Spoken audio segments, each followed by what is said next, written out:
Antes de hablar de la teoría celular, vamos a hacer un poco de historia. Yo sé que por ahí hablar un poco de historia es un poco aburrido porque remontarnos a esos tiempos pasados es un poco difícil.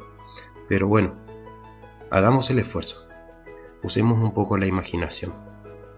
Allá por el año 1600 aproximadamente, 1600, vivía un muchacho con su padre de apellido Hansen. Estas personas se dedicaban a la construcción de artefactos con lentes oculares, y estas lentes oculares le daban un gran poder de observación, y es así que fabricaron un instrumento que llamaron telescopio. El telescopio en realidad tiene una historia más antigua, pero ellos lo popularizaron, es decir, algo así como los teléfonos celulares.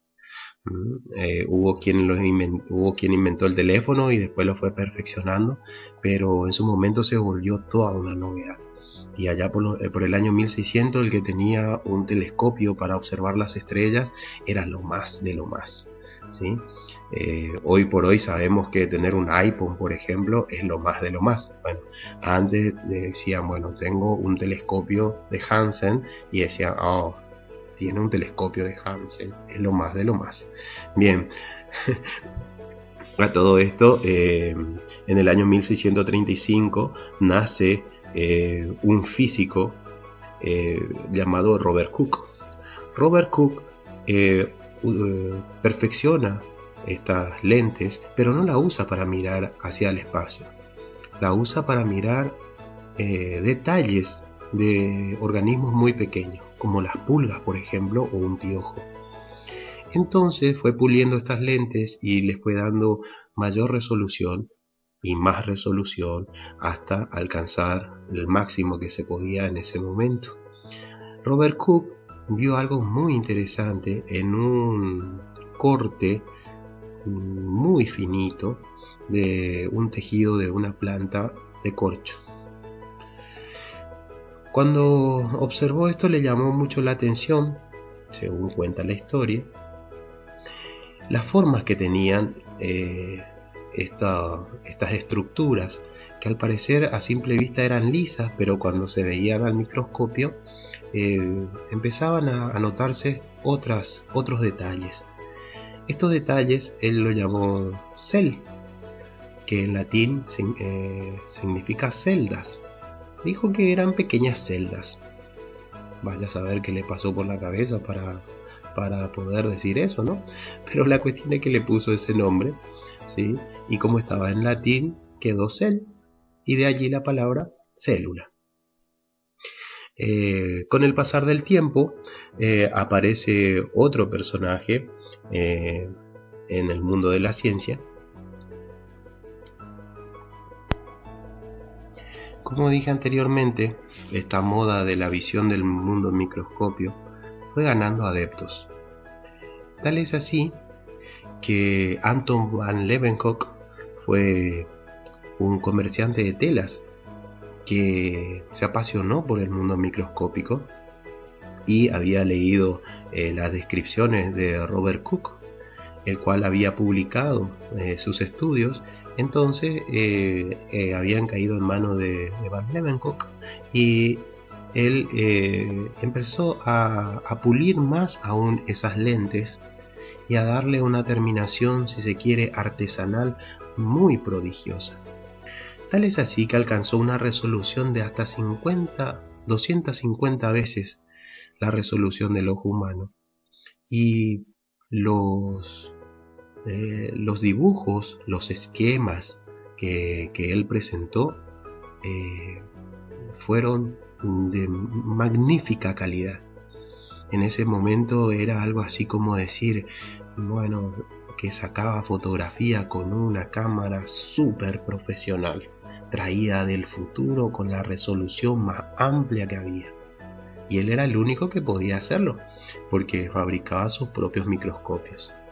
Así que en ese momento ya tener un microscopio era lo más de lo más, así que Anton van Leeuwenhoek marcó tendencia en ese entonces y estoy seguro que fue muy popular entre sus amigos. Llegaron a manos de dos grandes científicos que en realidad sentaron las bases de la teoría celular, por supuesto, utilizando los conocimientos de estas otras personas que estuvieron antes.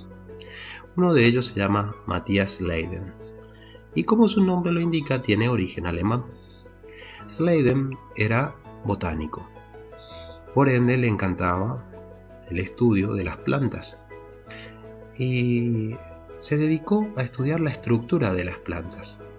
Tal es así que, utilizando la microscopía, también dedujo lo siguiente: de que no importaba cuál fuera el origen de la planta, siempre que se observaba al microscopio se podían ver estas pequeñas células que formaban parte de la estructura de las plantas. Entonces hizo un enunciado, y ese enunciado fue que todas las plantas están conformadas por estas unidades vivas llamadas células. En aquel momento, lo postulado por Leiden atañaba al mundo de los vegetales, pero algo que también estaba muy estudiado y estaba en auge en ese momento era la zoología. La zoología es el estudio de los animales, que también es parte de la biología. Ahora, en ese campo tenemos a Theodor Schwann. Theodor Schwann, que también era compatriota de Leiden, lo mismo que Leiden, dijo que no importara el animal que analizara, todos los tejidos de esos animales estaban conformados por células.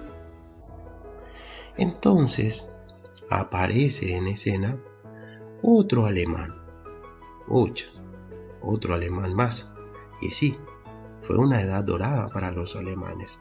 Recordemos que la estirpe alemana aportó muchos científicos valiosos a la historia de la humanidad. Y así apareció Rudolf Virchow. Virchow postuló que en el tejido humano también se podía observar cómo pequeñas células daban origen a nuevas células. Entonces dijo: toda célula proviene de otra que estuvo antes.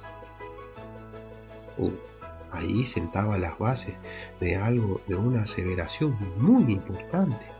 La teoría celular dice que todos los seres vivos que están sobre la Tierra están constituidos por unidades llamadas células o por secreciones de las mismas. Es decir, todo mi cuerpo, que es un ser vivo, está formado por células, ¿sí? O por secreciones de las mismas. ¿Qué es una secreción? Es asqueroso, pero es una secreción, ¿sí? Eso es una secreción y forma parte de la estructura de las células. Es una capacidad que tienen las células de producir sustancias que secreta celular. Pero ¿qué pasaba con el origen de la célula? ¿De dónde venían en realidad las células? El postulado número 1, propuesto por Leiden y Schwann, que decía que todos los seres vivos están formados por células, ya que uno lo había verificado en animales y el otro lo había verificado en plantas. Virchow, que dijo que todas las células vienen de otras células que le dan origen. El postulado número 3 dice que todas las funciones vitales que mantienen con vida a las células se llevan a cabo en el interior de las mismas. Bueno, ¿cómo lo entendemos eso? Pensémoslo así: si todo mi cuerpo está formado por células, todas aquellas cosas, reacciones químicas y de otra índole que me mantienen con vida, se llevan a cabo en el interior de mis células. Por lo tanto, cuando esas funciones vitales dejen de realizarse, por supuesto que el organismo pierde la vida. Entonces, sepamos que todas las células para sobrevivir necesitan intercambiar sustancias, materia y energía con el medio que las rodea. El postulado número 4 y el último postulado es uno de los logros más recientes de la ciencia, ya que las investigaciones han demostrado que, a pesar de que Mendel lo hiciera ya hace mucho tiempo atrás, se ha confirmado con los estudios de laboratorio de que todas las células poseen en su interior un material llamado hereditario, que le permite a la célula multiplicarse, dividirse y dar origen a las nuevas células. Por eso se dice que cada célula es una unidad genética. Bien, para comprenderlo mejor, si yo tomo una sola célula de las 35 billones de células que tiene el cuerpo de un ser humano, puedo obtener de ella todo el material hereditario que corresponde a ese individuo. Fantástico, ¿no? Es así que, por ejemplo, las pesquisas policiales se pueden realizar a través de análisis de ese material genético. No se necesita tener a todo el ladrón para saber que él estuvo dentro de una escena del crimen. Con el solo análisis de una de sus células se puede determinar si estuvo o no estuvo presente allí, ya que esa célula tiene todo el material hereditario que se corresponderá con el dueño de ese cuerpo. Bien. Esos son los 4 postulados de la teoría celular. Y esa es la teoría celular. Sigue en construcción la teoría celular. Como toda teoría, y como lo vimos en un video anterior, está sujeto a revisión permanente y a perfeccionamiento. Ojalá en algún tiempo venidero pueda tener el gusto de decir: fui el profe de aquel alumno que cambió parte de la teoría celular. No pierdo la esperanza. Hasta la próxima.